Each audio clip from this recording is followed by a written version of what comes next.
Il latte dei mammiferi è specie specifico e la madre è in grado di produrre un latte che soddisfa perfettamente i bisogni di crescita e di sviluppo del suo piccolo, con benefici a breve, medio e lungo termine. Attualmente si parla di latte materno come norma biologica. Ne consegue che quindi tutti gli altri alimenti orientati a sostituirlo debbano essere considerati fuori dalla norma. Questo è un messaggio che auspica un profondo ripensamento rispetto alla consuetudine culturale di porre sullo stesso piano il latte materno e il latte artificiale.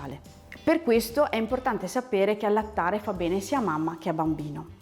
Rispetto al valore nutritivo, il latte della madre è adatto in maniera specifica rispetto al proprio piccolo, contiene tutti gli alimenti fondamentali quali carboidrati, grassi, proteine, minerali, vitamine ed acqua, che però si concentrano nella quantità precisa che in quel momento serve al proprio piccolo.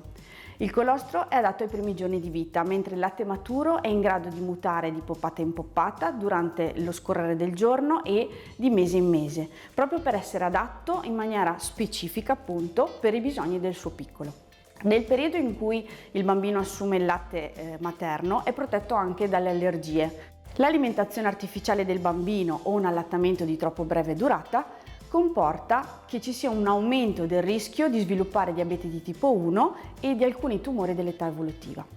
Rispetto al valore protettivo si ritiene che con l'allattamento il bambino impari anche ad autoregolarsi, chiedendo di succhiare al seno quando sente il bisogno della fame e di interrompere la poppata quando invece si sente sazio. Questo gli permette di comprendere e di regolare il suo appetito e quindi essere anche maggiormente protetto dallo sviluppo di obesità.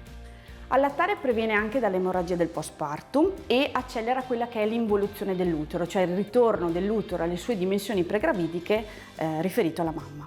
Riduce inoltre in premenopausa il rischio di cancro all'ovaio, all'endometrio e alla mammella, con effetto dose dipendente. Cosa vuol dire? Che la protezione è maggiore tanto più si allatta e tanti più figli si hanno.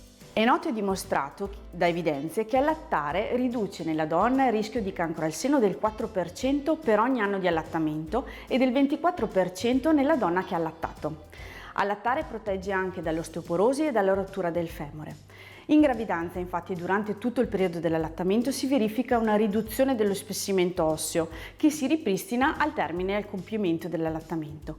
Questa esperienza permette al corpo di attingere da una memoria che ha già vissuto prima ed essere più pronto a rispondere a questa riduzione dell'ispessimento delle ossa in un momento futuro in cui può presentarsi, ossia durante la menopausa.